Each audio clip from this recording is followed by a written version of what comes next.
Alam nyo ba na may bagong batas ang utang ngayon? Kapag siningil ka, taguan mo sila. Yun ang una. Pangalawa, kapag pinost ka na dahil nagtatago ka, ipabarangay mo ang pinagkakautangan mo. Kasi, karapatan mo yan bilang mangungutang. At kapag nag-post ng stress na stress ang pinagkakautangan mo, huwag kang pakakabugbes.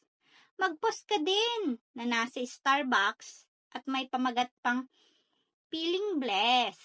O, ganon.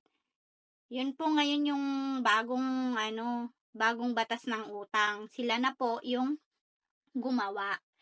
Yung mga mangungutang dyan. O, baka naman. Ay, ewan ko na lang. O, relate ka? Share